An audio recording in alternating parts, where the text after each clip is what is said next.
Good morning. Good morning. Today's session, we are going to discuss on started with unit number 2. The unit topics, the unit number 2 are inlets, combustors, and nozzles. So inlets are also known as intake or diffuser part.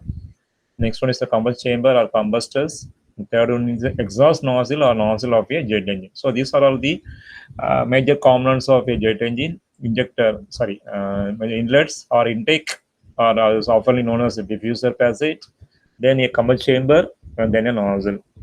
So in this unit, we are going to discuss one by one. First, we started with the intake or diffuser. Second, we will be discussing on combustion chamber, and the last one we are going to discuss on the nozzle. So with respect to the topic, let us start with uh, the inlets or intake. So the syllabus overall view of this unit is introduction about the various components. And inlets, we'll be having two classifications: subsonic inlets and supersonic inlets. That we'll be going discussing on that in brief. Then gas type and combustion chambers. There also we got three chambers that will be discussed on later: fan type, annular type, and canannular. Then afterburners and ramjet combustors and supersonic combustion. So that is on the combustion chamber area. Then the last one is the exhaust nozzle. There you'll be having classification of the nozzle, various types of nozzle like convergent, divergent, convergent, divergent, like a lot of ejector, black nozzle, and so many nozzles are there, types are there. That will be discussed. Will be discussed.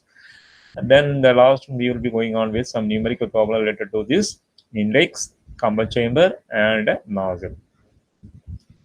So started with the intake or diffuser or entry or inlet of the intake or inlet. More often we are using the word. We can use both the words. You can use intake or we can use inlet or you can use diffuser also. So that is given here. So normally intake is used in UK and inlet you are using in United States.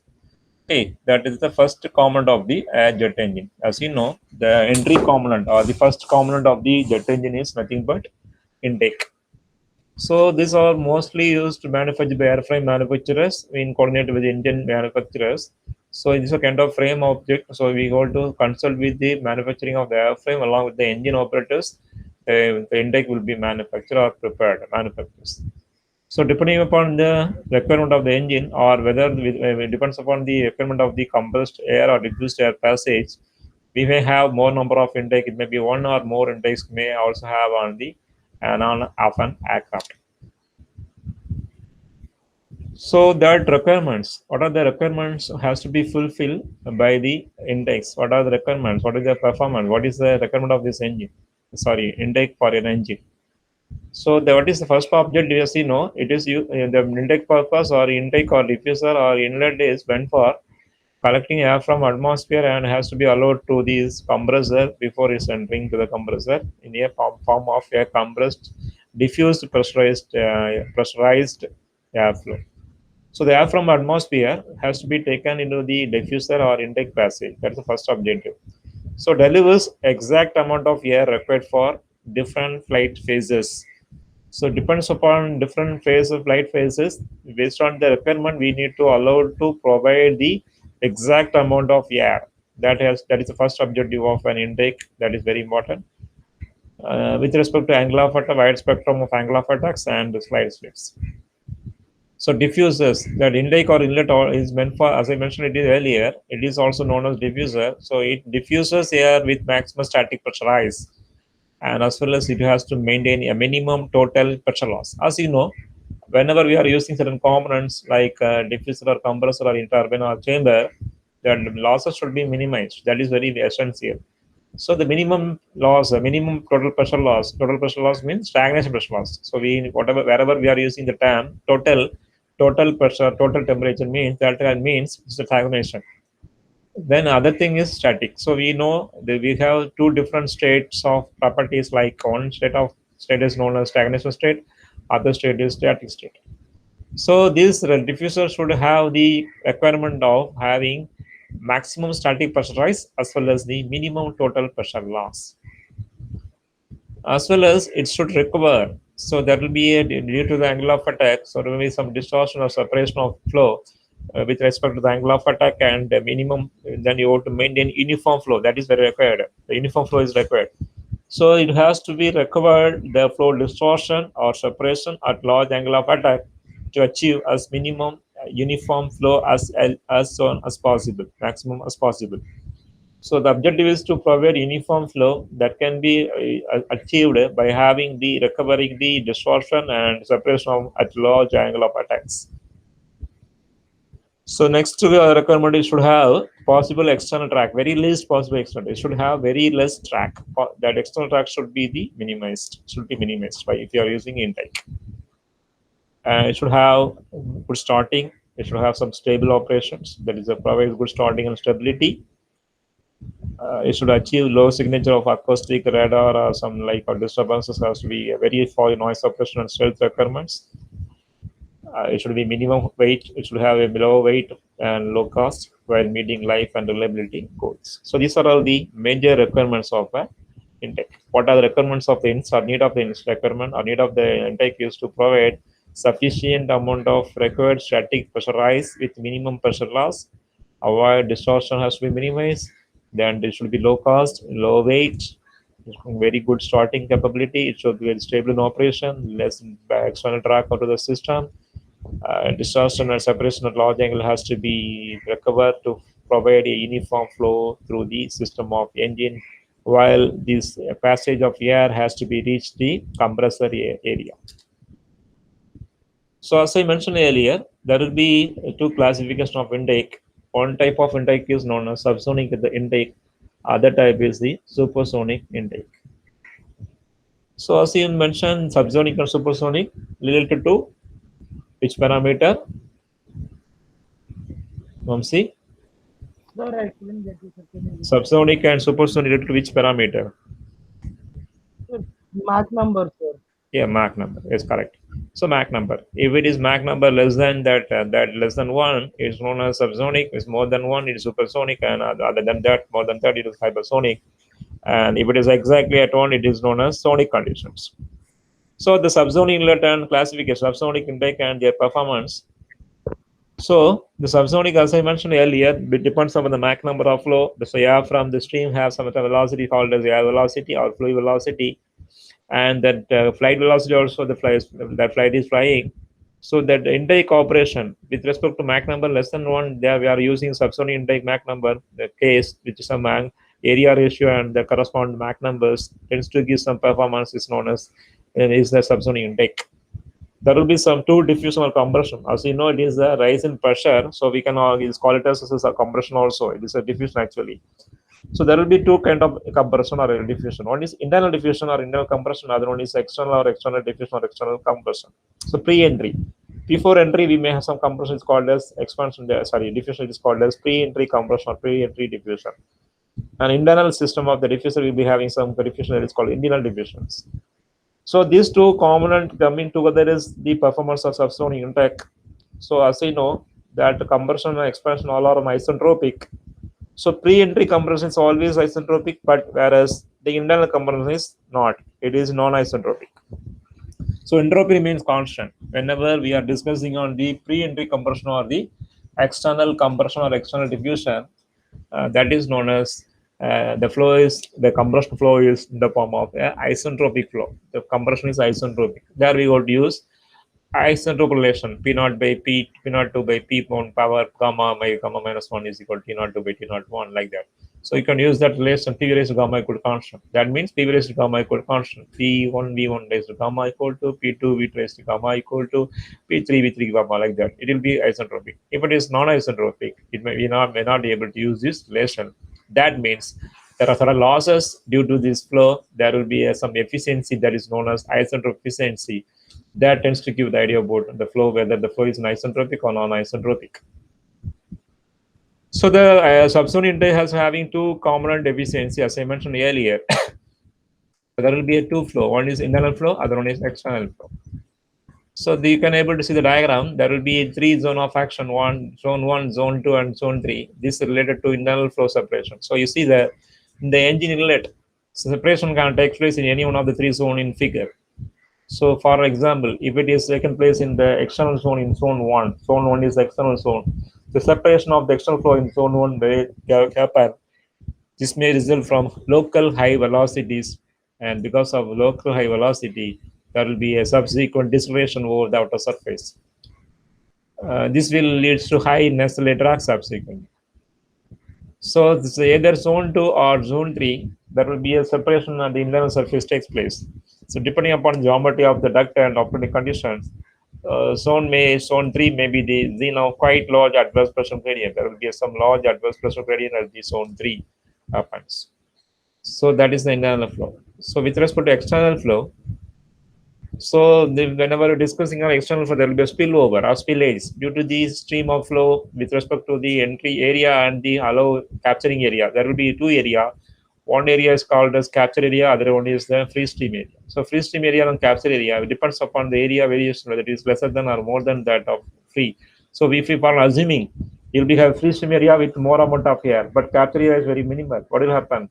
The excess amount of air will be flow over the spillover area of the external. Some amount will be going inside, some amount will be going outside. That amount of air is called as spillage. Spillage over there. So through the leading edge lip, some amount will be going outer surface externally. That is called as external flow. That is known as spillage. And some amount is going internal flow. That is annular diffusers.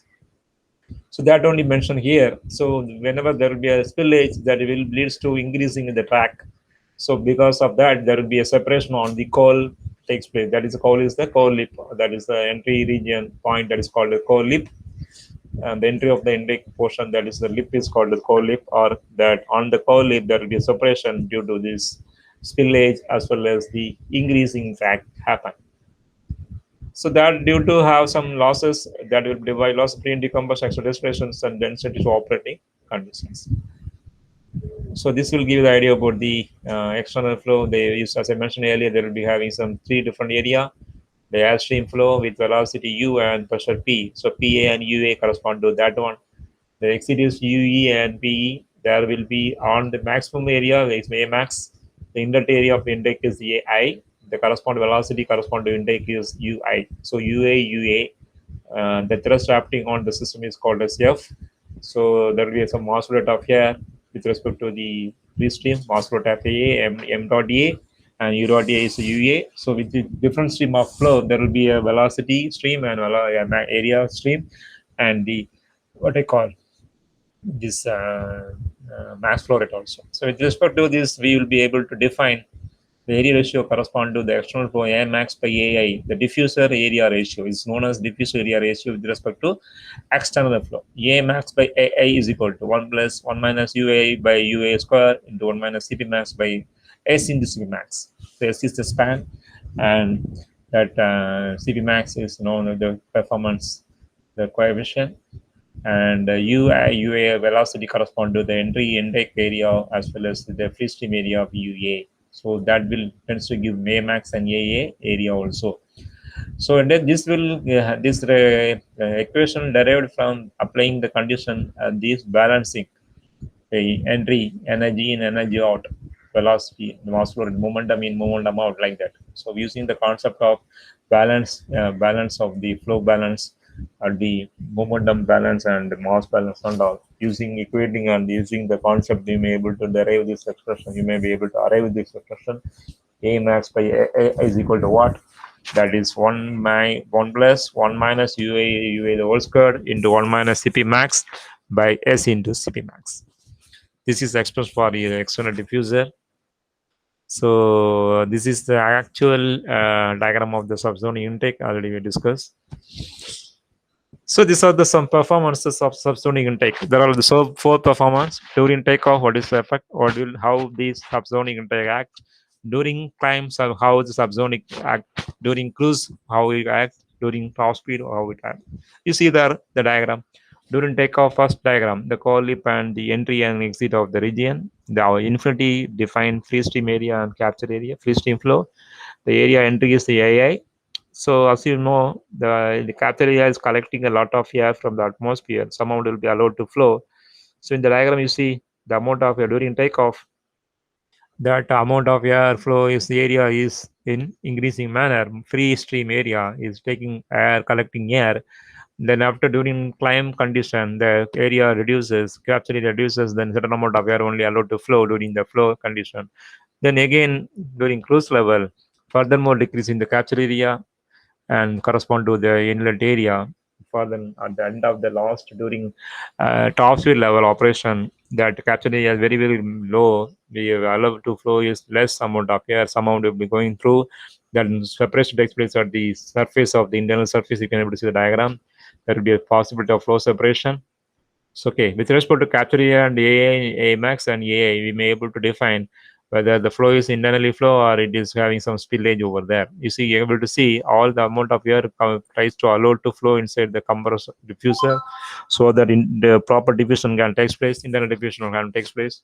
So, certain amount of air, if your speed increases, if the speed increases, thereby that area variation takes place. With respect to that way, you'll be having some flow separation at the end of the during top speed. So that is the comparison. You can able to see the diagram. There will be two possibility of stream. One is the high speed. If whenever there is a high speed, the mass flow is low. Whenever there is low speed, mass flow is high. So high mass flow gives high thrust, low mass speed gives low thrust. You can compare is there like that. So low speed and low high speed. High mass flow, low mass flow. So stream tube escalates. Here the stream tube decelerates. So this is a comparison of the subsonic intake performance, low speed and high speed comparison with respect to the Trial system. version. As I mentioned earlier, whenever high mass flow of airflow stream is flowing, there will be a possibility of spillage that you can able to see in the diagram Trial 2. version. You can see the diagram 2, the diagram compared to diagram 1, diagram 2, you can able to see the whenever increasing the capture area, there will be more amount of airstream allowed to flow. So that causes some amount will be spill over the surface of the diffusing passage. So internal passage and external passage spillage over occurs. So that about the subsonic intake performance. Hello, sir. Yeah. Yes. Yes. Tell me, Vamsi. Hello, Vamsi. Are you there?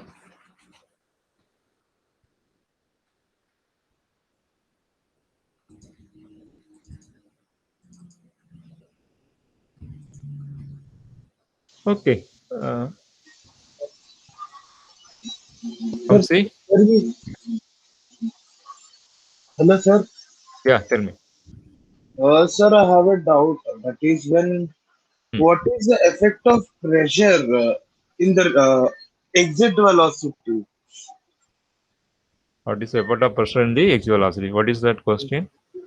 You Sir, see, means, while discussing on diffuser pressure area rises, the objective of diffuser is used to rise the static pressure. Okay. I'm talking about diffuser today, not the whole engine. Discuss constant and that portion first.